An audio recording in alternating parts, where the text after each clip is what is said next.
Nah, ini beberapa contoh dari plastik, dari polimer, bukan plastik gitu ya. Ini yang kiri itu adalah gabus apa itu ya? Styrofoam. Yang kiri itu styrofoam, kemudian yang tengah itu adalah benang nilon. Benang nilon itu merupakan polimer, meskipun dia bukan plastik tapi dia polimer. Kemudian yang kanan, sekarang sebagian besar interior mobil, bahkan beberapa bagian dari mesin mobil itu menggunakan plastik. Menggunakan polimer. Joknya itu nggak pakai kulit lagi tapi pakai polimer gitu ya. Karpet bawahnya pakai polimer, atas pakai polimer. Kenapa? Kenapa sekarang pakai polimer? Coba kalau mahasiswa pergi ke museum angkut, di sana kan banyak mobil-mobil tua ya. Mobil-mobil tua itu kebanyakan bahannya dari logam, dari besi. Itu berat gitu ya. Kalau misalnya mobil itu berat, kita nih sekarang gitu ya, ada beras 5 kilo sama beras 50 kilo. Untuk jalan sepanjang 1 kilometer gitu ya. Energinya besar mana yang digunakan untuk membawa 5 kilo sama 50 kilo tadi? 50 kilo tadi membutuhkan bahan bakar yang lebih besar sehingga kemudian dibikin enteng gitu ya. Nah, selain fungsinya adalah supaya mobil itu tidak terlalu berat, adanya polimer itu digunakan untuk meredam panas dari mesin. Bayangkan kalau dashboard itu logam semua gitu ya, kita di dalam itu kepanasan. Karena panasnya nggak bisa diredam gitu ya, nggak bisa meredam. Oke, jadi ini beberapa contoh dari polimer. Polimer itu berasal dari poli dan mer, di mana poli itu artinya banyak, gitu ya. Mer itu unit. Jadi polimer itu adalah gabungan dari unit gitu ya, yang panjang itu disebut sebagai polimer. Jadi gabungan dari mer-mer atau unit. Kalau unitnya hanya satu disebut sebagai monomer. Kalau unitnya hanya dua disebut sebagai apa? Apa disebut apa? Dimer. Bukan dipomer, po-nya itu dari poli. Kalau dua berarti ya dimer, kalau tiga berarti trimer gitu ya. Kalau banyak itu berarti polimer. Oke. Jadi kalau kita bayangkan polimer itu sebenarnya seperti rantai gitu ya. Unit nyambung gitu ya, poli. Gabungan dari unit-unit kecil. Nah, beberapa elemen yang biasa atau unsur yang biasa ditemukan di dalam polimer adalah karbon, hidrogen, silikon, fosfor, sulfur, klorida, fluorida, dan oksigen. Jadi khas biasanya kalau sesekali itu ada natrium, itu fungsinya dia tidak akan masuk ke dalam struktur. Paling hanya untuk menambah kekuatan tuh paling natriumnya hanya di permukaan. Tapi struktur polimernya itu unsur-unsur adalah ini yang warnanya kuning. Ya. Oke. Nah, sekarang kalau kita bandingkan gitu ya, perbandingan material gitu ya antara metal, keramik dan polimer. Metal, keramik dan polimer gitu ya. Untuk logam, unsurnya itu jelas-jelas logam gitu ya. Kemudian komposisinya logam itu bisa unsur, bisa senyawa. Senyawa logam kemarin disebut apa? Paduan logam ya. Logam itu bisa dalam bentuk senyawa, logam dengan logam atau logam dengan oksida. Logam dengan oksida itu masuknya keramik gitu ya. Jadi logam itu bisa dalam bentuk unsur dan senyawa. Strukturnya logam itu secara umum strukturnya adalah kristalin. Ikatannya adalah ikatan logam. Ini untuk material logam. Kalau keramik unsurnya apa?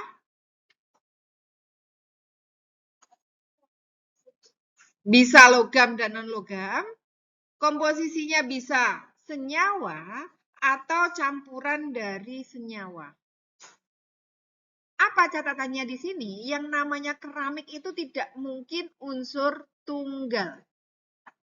Nggak ada keramik kok oksigen aja tuh nggak ada. Jadi keramik itu minimal terdiri dari 2 unsur atau senyawa. Kemudian struktur keramik itu bisa kristalin, bisa amor. Ikatannya campuran antara ionik dan kovalen. Makanya kemarin ada derajat kovalensi gitu, derajat ionik gitu ya. Semakin tinggi perbedaan elektronegativitas, maka sifat ioniknya juga semakin tinggi. Gak apa. Oke, kalau polimer, saya tanya, unsurnya polimer itu apa? Kalau melihat tadi yang warna kuning tadi, unsurnya apa untuk polimer, Mas Reza?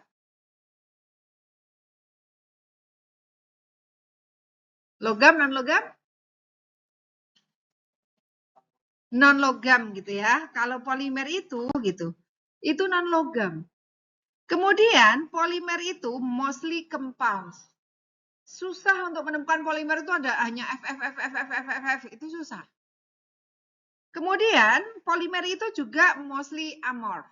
Besok tugasnya mahasiswa besok tahu ada loh sekarang polimer itu yang kristalin. Tetapi secara umum polimer itu amorph. Kalau kita punya polimer nih, baju ini, kain ini gitu ya, kalau kita XRD pasti hasilnya rumput. Karena strukturnya tidak teratur dan berulang. Loh Bu, tapi kan ini jahitannya teratur dan berulang. Ini kan struktur makro. Struktur mikronya, kalau kita lihat benangnya tuh, benangnya kalau kita lihat gitu ya, itu enggak teratur dan berulang. Oke, kemudian struktur ikatannya itu kalau polimer itu ikatannya tidak pernah dia berikatan dengan ionik. Dia ikatannya ikatan kovalen. Kenapa? Karena unsurnya non-logam. Non-logam dengan non-logam itu beda elektronegativitasnya nggak akan pernah melebihi 1,7. Sehingga ikatannya dengan kovalen, gitu. Bahkan kovalennya itu kovalen yang lemah, yang mudah diputus. Oke, polimer itu ada polimer alami, ada polimer buatan. Polimer alami contohnya adalah apa kalau kita lihat itu? Karet rubber. Karet itu polimer alami gitu. Kalau kita lihat strukturnya itu struktur karet itu ada monomernya panjang.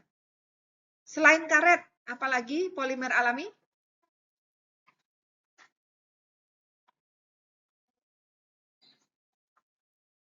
Selain karet, ada yang tahu apa polimer alami?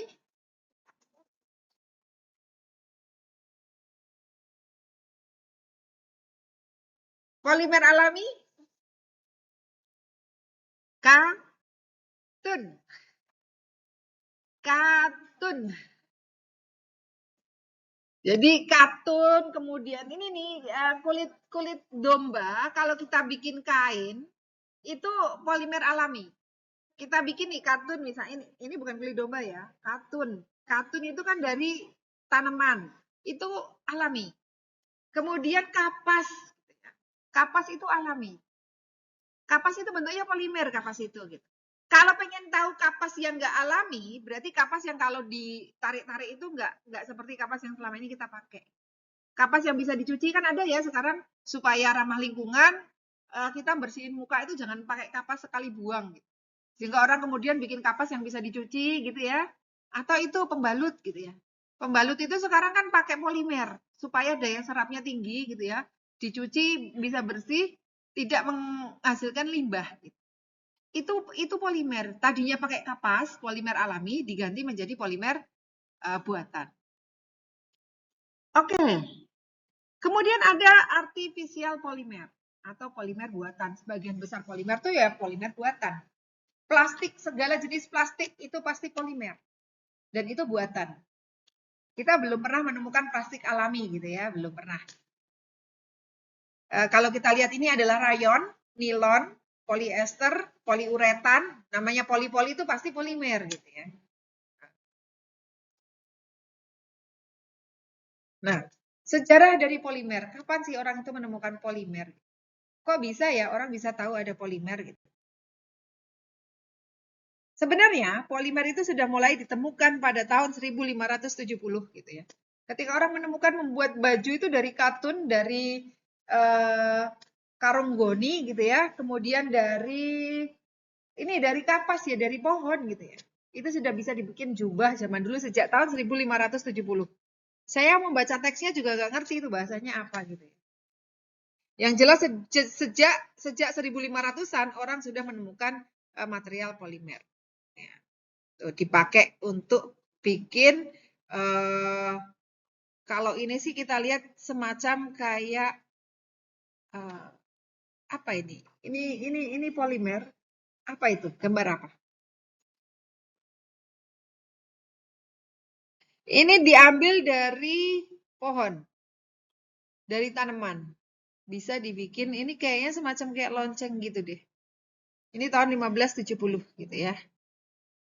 Kemudian tahun 1839 pertama kali polimer modern itu ditemukan, tetapi ini polimer bukan polimer buatan ya, ini masih polimer alami. Itu ditemukan oleh yang namanya Charles Goodyear. Kalau kita membaca namanya, kira-kira kayak merek apa ya? Yang cowok nih, tahu nggak Mas Reza? Kayak nama apa ya? Nggak tahu, Charles Goodyear. Ban, betul gitu ya. Jadi dia menemukan polimer pertama kali dari karet gitu ya, kemudian dibikin jadi ban gitu ya. Waktu itu sih belum ban mobil, masih gerobak gitu ya. Yang jelas tadinya besi, mulai digantikan dengan polimer ini. Sehingga sekarang mereknya jadi bukan Goodyear gitu ya. Itu ban mahal gitu ya. Selain Bridgestone, Michelin gitu ya, itu ada Goodyear. Tahun 1839. Kemudian tahun 1907 itu ditemukan oleh Leo Baekeland. Kalau kita ngelihat namanya Baekeland, kira-kira menemukan apa nih?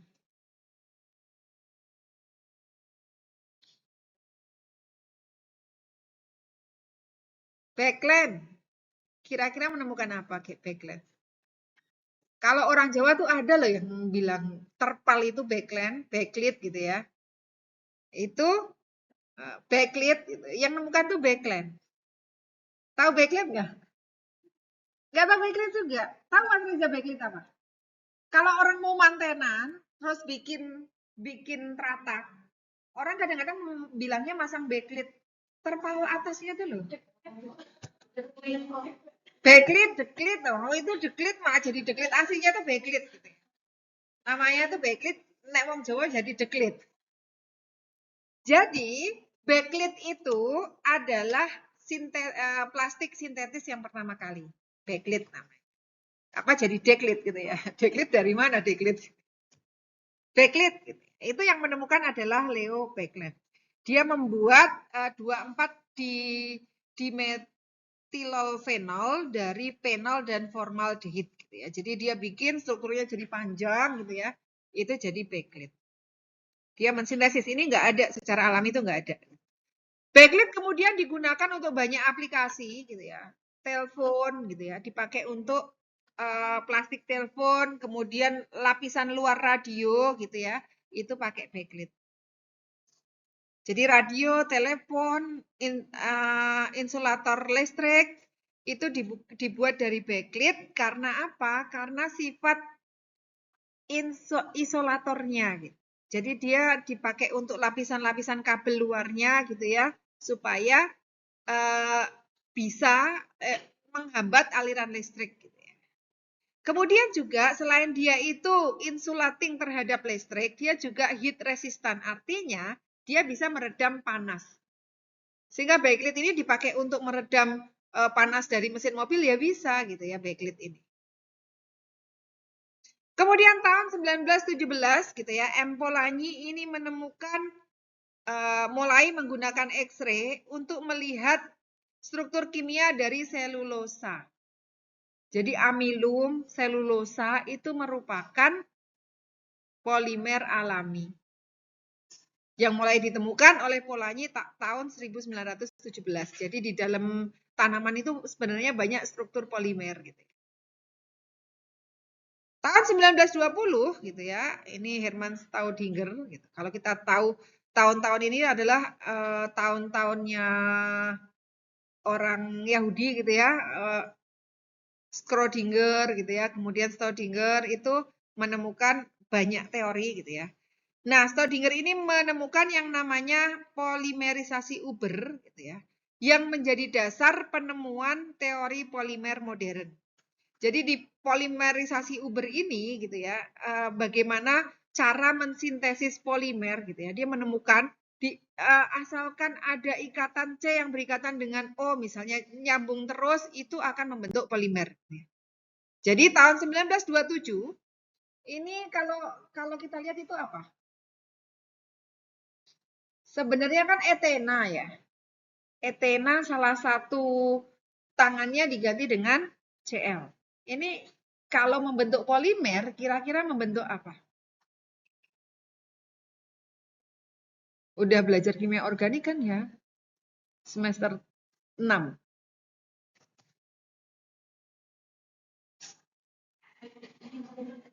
Polivinil klorida.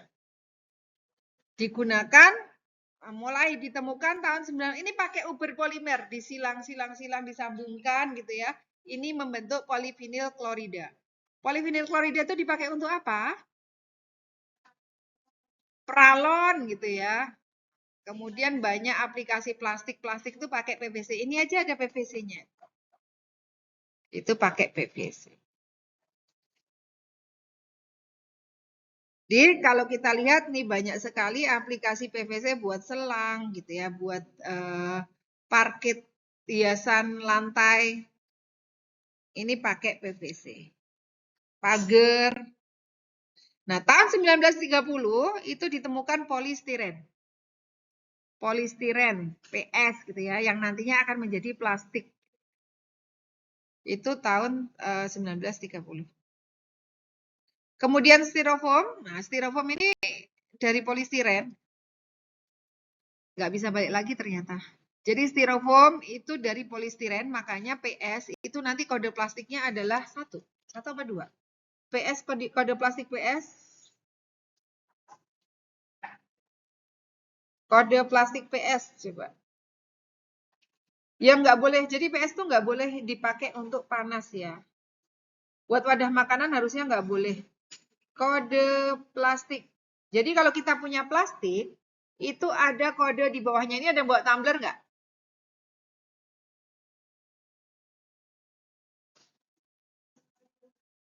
Kalau kodenya 6, itu nggak boleh untuk makanan sebenarnya. Gitu ya. Jadi 7 kode plastik, jadi kode plastik itu kan ada 7. 1 itu PET, itu sekali pakai, gitu ya, bisa didaur ulang. Gitu ya. 2 itu HDPE, berarti high density polyethylene.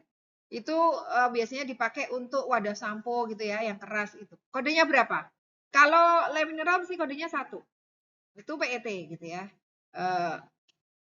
PET itu sebenarnya lebih aman dari mikroplastik gitu ya. Sekali pakai udah dibuang gitu. Yang berbahaya itu adalah kalau yang keras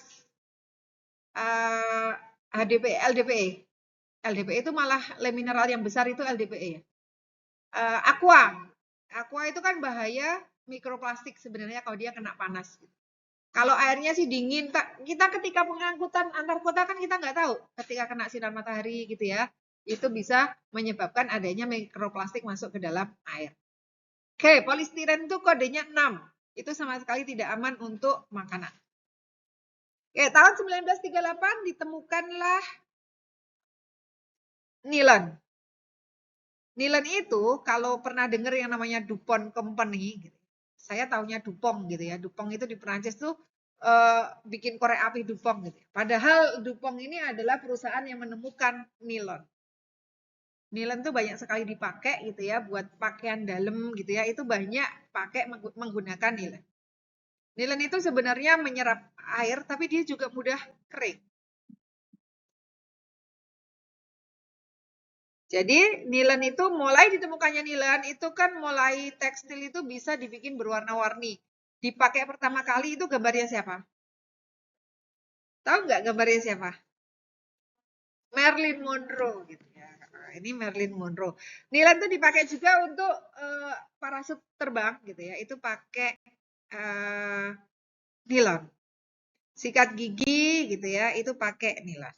Tahun 1941 gitu ya. Jadi teknologi teknologi polimer ini terus berkembang gitu ya. Tahun 1941 ditemukanlah PE, polyethylene. PE itu ada dua, high density itu berarti yang keras, low density itu berarti yang lunak.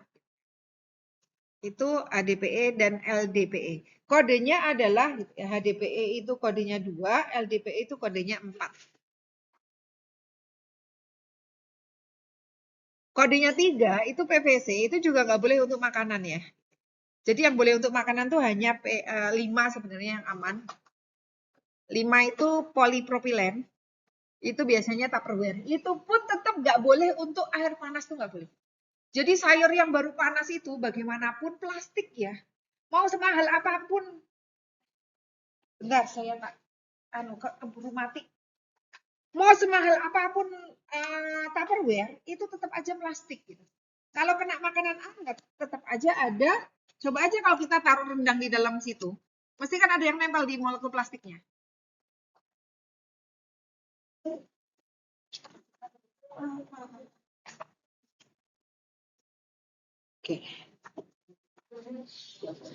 Oke, polyethylene itu ditemukan tahun 1941. Ini contoh beberapa polyethylene gitu ya. Polyethylene banyak juga PE, HDPE, LDPE itu dipakai untuk bikin tempat makanan gitu ya. Itu HDPE dan LDPE. Masih lebih aman dibandingkan polistiren, meskipun tetap aja ini plastik. Gitu. Kalau bisa kita menghindari plastik langsung bersentuhan dengan makanan, terutama makanan panas. Jadi bikin teh jangan dimasukkan ke dalam Tupperware. Pakai yang bahannya logam untuk teh panas gitu kan, kita ada termos-termos yang panas itu ya. Jangan taruh di Tupperware. Meskipun harganya Tupperware itu mahal, itu tetap aja plastik. Itu kan hanya brandingnya orang aja gitu ya. Bagaimana berhasilnya Tupperware itu bikin bentuk-bentuk yang cantik, warna-warna yang cantik, sehingga harganya mahal. Padahal dibandingkan dengan Lion Star, kandungannya itu sama. Kodenya juga sama, polipropilen. Mau diapakan lagi sih polipropilen gitu ya. Cuman aja di Tupperware itu warna-warnanya jadi lebih bagus. Jadi jangan termakan besok nanti kalau jadi ibu-ibu muda gitu kan, pengennya rumahnya tuh rumah yang minimalis, kemudian tampak cantik, ya itulah Tupperware itu menjual brandnya itu memang seperti itu. Gitu. Tapi mau semahal apapun Tupperware itu tetap plastik. Sama seperti kita beli Lion Star yang produksi Indonesia misalnya.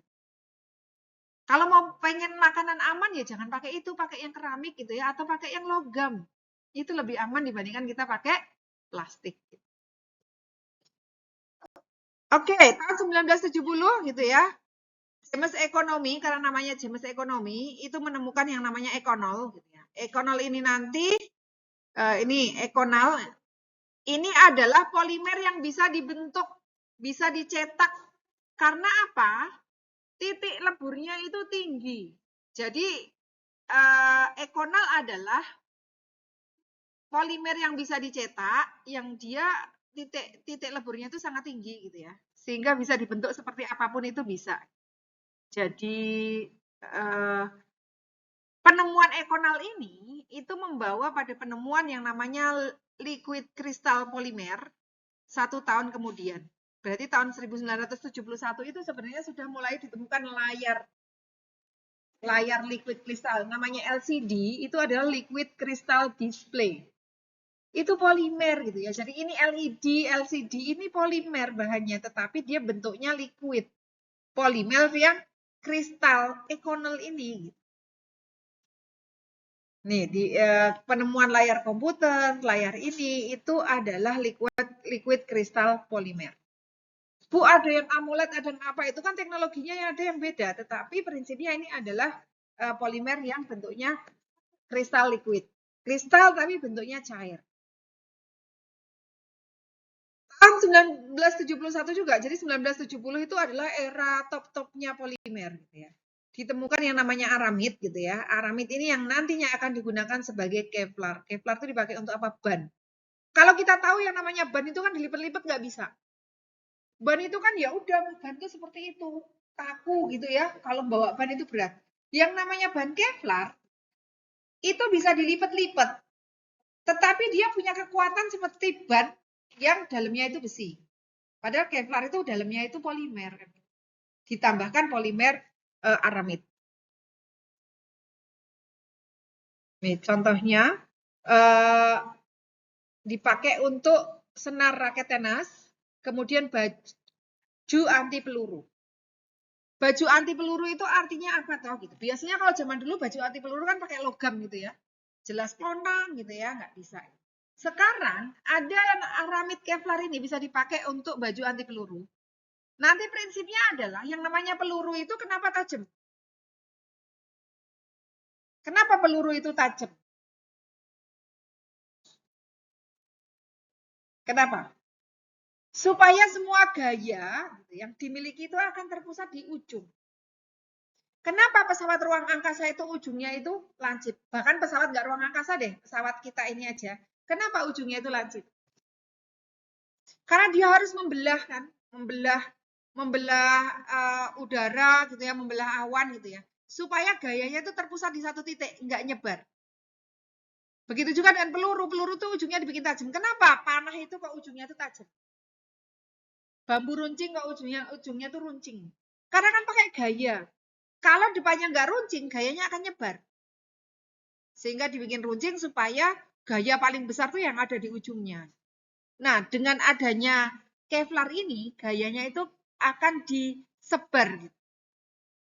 Jadi nggak lagi di satu titik, tapi disebarkan gitu ya. Sehingga kemudian seandainya lukanya tidak sampai ke dalam. Ini ada juga ban foldable tire atau ban yang bisa dilipat. Itu Kevlar. Tetapi dia bisa kuat seperti ban gitu ya. Kalau bannya ini hanya karet doang gitu ya, itu kan nggak bisa ya. Karet itu kan dilipat-lipat itu nggak bisa. Karet yang dipakai untuk ban. Sehingga dipakailah Kevlar. Oke, tahun 1976, polimer atau plastik industri itu melebihi steel gitu ya, sebagai material yang paling banyak digunakan di seluruh dunia. Mulai tahun 1976, logam-logam baja-baja sudah mulai digantikan oleh polimer atau plastik. Jadi top-topnya polimer tuh zaman polimer itu ya tahun 1976. Lebih dari separuh, hampir di seluruh dunia. Gitu ya. Semua aplikasi itu menggunakan polimer. Bayangkan kalau laptop kita ini dari logam gitu ya, kita bawanya kayak apa? Handphone kita dari logam gitu. Sebagian besar komponen di sini itu polimer. Bagian logam digunakan untuk apa? Bagian-bagian yang memang dia harus menghantarkan listrik. Nggak bisa pakai polimer, karena polimer tuh nggak menghantarkan listrik. Jadi tetap ada bagian logam gitu ya, karena memang ada bagian-bagian di dalam itu yang mengharuskan dia menghantarkan listrik. Bu, tapi kan pinggir-pinggirnya ada yang masih pakai logam, karena memang dibutuhkan juga yang namanya handphone ini gitu kan. Itu kan barang yang nggak rawan sekali jatuh. Gitu. Bayangkan kalau kulitnya ini plastik semua gitu ya. Jatuh seperti apa? Jadi tetap ada logam yang mempertahankan dalamnya gitu. Bayangkan kalau luarnya ini plastik semua gitu ya. Samping plastik, sini plastik, sini plastik semua. Begitu saya aja sehari itu bisa berapa kali jatuh yang namanya handphone. Bayangin kalau luarnya kaca gitu ya, pecah. Itu aja depannya sini gitu ya. Kalau pecah, kita gantinya kan mahal. Coba bagian-bagian ini yang mahal itu kan LED-nya ya. Kalau kita ganti itu bisa hampir separuh. Kalau kita punya TV layar datar gitu ya. Kalau layar yang berat gitu ya, lebih baik ganti TV gitu. Selisihnya sedikit loh. Gitu. Tapi sekarang kan TV-TV itu kan 5 tahun ya garansinya gitu. Jadi agak lama gitu. Kalau misalnya beli TV itu harganya Smart TV 43 inci itu harganya 4 juta. Kalau layarnya rusak itu gantinya 2,5 juta. Ya, TV udah dipakai 4 tahun misalnya, kita ganti layar doang bayar 2,5 juta ya, mending beli yang baru. Oke, jadi segala sesuatu dunia menjadi dunia polimer gitu ya. Material itu menjadi dikuasai oleh material plastik. Sekarang kita itu lebih banyak menggunakan plastik dibandingkan baja, aluminium maupun tembaga. Oh, zaman dulu orang kan seneng ya alat masaknya dari tembaga warna kuning gitu ya. Itu menunjukkan status sosial katanya. Sekarang pun ada sendok-sendok dari tembaga itu ya, orang pakai itu gitu ya. Coba kalau di rumahnya Raffi Ahmad nggak ada namanya sendok kok dari baja tuh nggak ada. Pasti sendoknya dari tembaga, bahkan mungkin dari emas gitu ya. Katanya anaknya Raffi Ahmad lahir itu makan aja udah pakai sendok emas gitu. Oke, kemudian ini yang kemarin karbon fiber gitu ya. Karbon fiber itu karbonnya itu reinforce-nya, matriknya, bindernya itu adalah polimer. Banyak dipakai, jadi karbon fiber itu banyak dipakai untuk otomotif gitu ya. Nah, penggunaan plastik di dalam mobil gitu ya. Tahun 70-an itu sudah mulai mendekati 50%. Sekarang gitu ya. Oh ini LBS ya. Meningkat tahun 2010 gitu ya, sudah hampir ini 2010 sekarang udah 2024 gitu ya. Penggunaan plastik di mobil itu sekarang mobil kan semakin ringan gitu. Kalau melihat mobil Datsun, perhatikan mobil Datsun itu kadar polimer di bodinya itu tinggi banget gitu ya. Jadi saya kalau melihat mobil Datsun tuh hampir setiap saat melihat mesti ada yang penyok. Dipukul aja itu Datsun itu penyok. Coba kalau ada hardtop pukul gitu ya, yang jendol tangan kita. Kalau sekarang kita mukul Datsun, yang jendol Datsunnya. Gitu. Oke, karena memang ringan banget. Tapi pakai Datsun, pakai mobil-mobil yang ringan itu gitu ya, 1 liter bensin itu bisa dipakai jalan untuk 20 di atas 20 km. Jadi semakin ringan ya konsekuensinya memang yang namanya ringan untuk jalan kencang banget itu kan susah. Kalau dipaksakan jangan jalan kencang dia ngeleak. Coba kalau ngerasakan ya naik motor listrik gitu ya. Motor listrik kan dibikin ringan ya. Motor listrik kemudian di ring road ketemu dengan bis besar. Kita kan rasanya ngeleak. Dibandingkan kalau kita naik Vespa gitu. Ketemu ya nggak kita bisa merasakan bahwa yang ringan itu untuk ngebut itu nggak bisa. Pasti oleng. Karena kan terlalu gaya gesekannya dengan tanah itu kan kecil ya. Jadi dia oleng, nggak bisa trep dibandingkan dengan yang berat. Yang berat itu lebih stabil untuk jalan.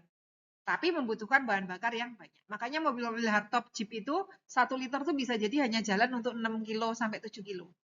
Dibandingkan dengan Datsun tadi bisa 1, 22, 23 gitu. Oke. Nah, kalau ditanya di antara material-material itu, material apa sih yang paling kuat? Kita nggak ngomong grafit, nggak ngomong diamond gitu ya. Kalau kita bandingkan material ini, yang paling kuat itu sebenarnya adalah karbon nanotube. Kemudian grafit fiber, karbon fiber, kemudian aramid, baja yang kita lihat dia itu kuat, ternyata bukan material yang paling kuat. Kekuatan baja itu bahkan kalah dengan Kevlar.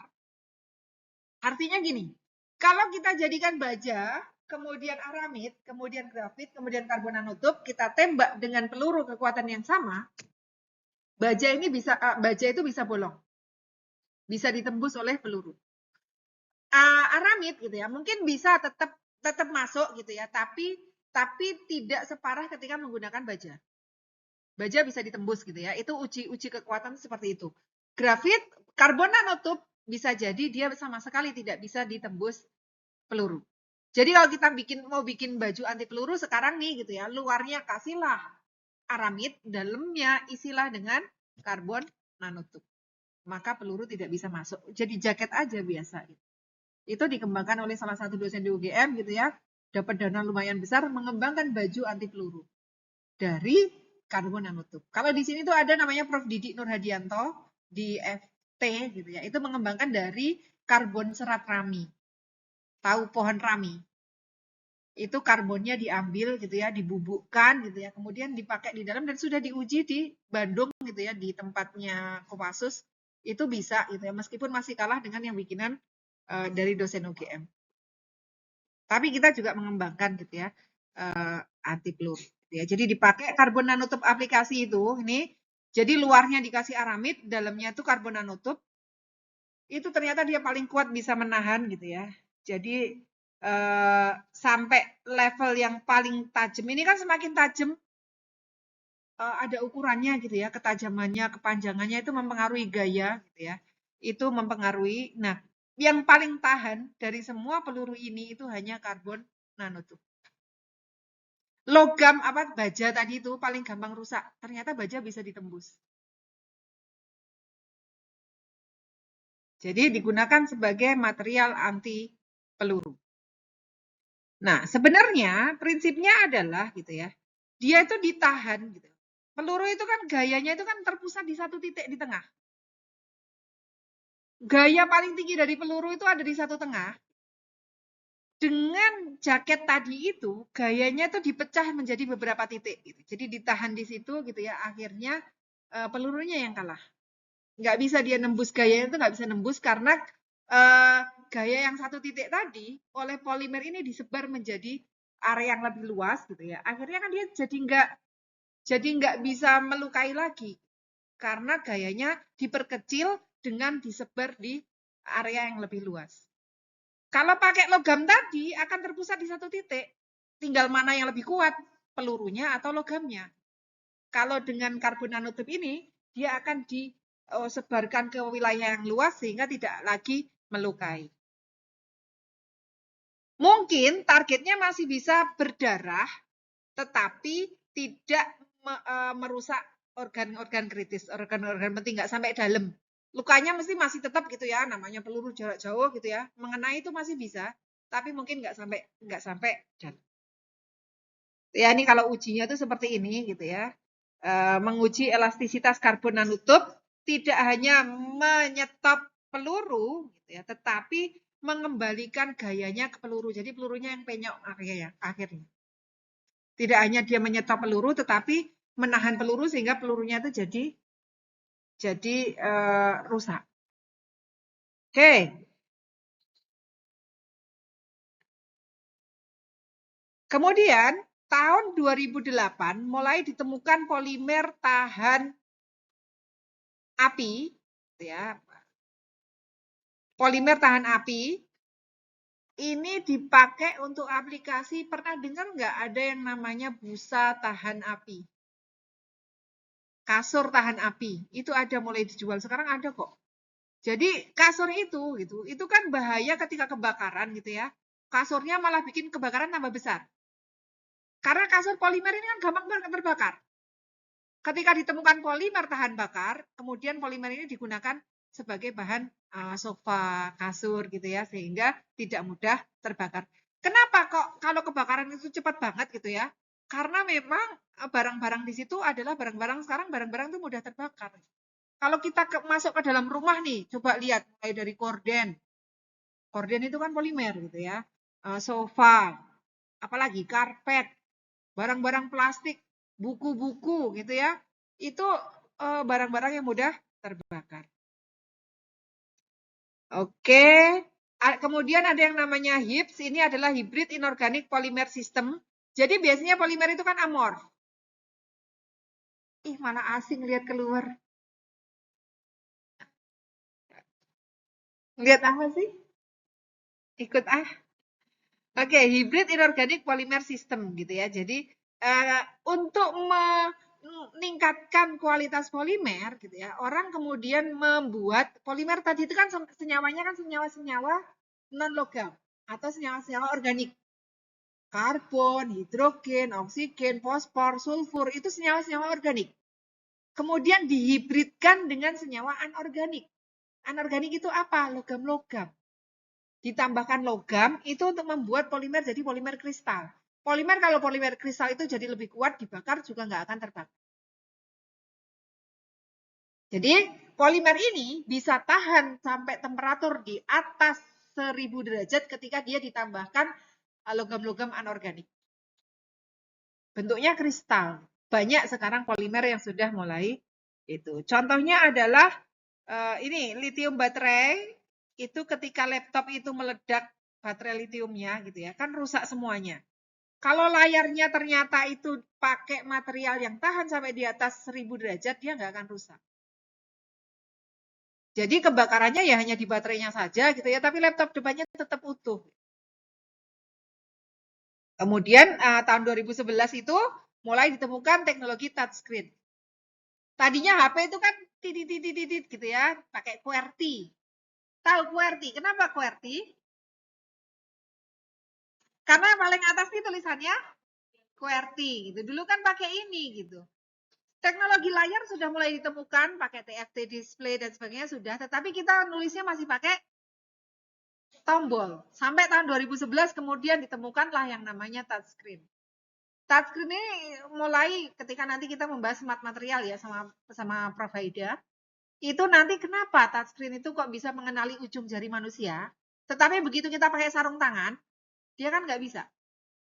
Kemudian ketika diganti pakai pen, itu bisa, tapi nggak sembarang pen. Artinya di situ ada sensor. Dia bisa menangkap sensor. Kita nih kalau pakai tangan di tablet gitu ya. Kalau misalnya kita di tablet, saya bawa tablet. Kalau kita di tablet seperti ini,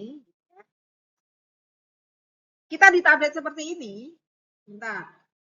Kan kalau kita pakai tangan, itu kan semuanya bisa nulis ya, bisa note. Kalau pakai tangan, kan bisa nulis seperti ini ya. Tetapi gitu ya, ketika sudah pakai ini, dia nggak bisa mengenali tangan saya lagi. Artinya ketika sudah ada ini yang nempel di sini, kan kalau nulis kayak gini keganggu sama tangan kan jelek. Ketika sudah ada ujung pen yang aslinya dia ya, maka tangan saya tidak lagi dikenali. Jadi tangan saya menggosok ke sini pun nggak bisa ketika pen ini sudah nempel. Itu teknologi smart material.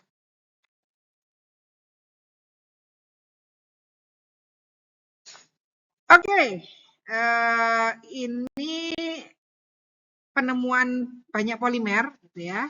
Touchscreen yang mengandung karbon nanotube bisa dibikin dengan harga yang murah dan itu renewable raw material. Jadi karbon itu sekarang aplikasinya banyak banget. Kita nggak membayangkan kalau ternyata karbon itu bisa dipakai jadi layar display, bisa dipakai jadi kontak lens.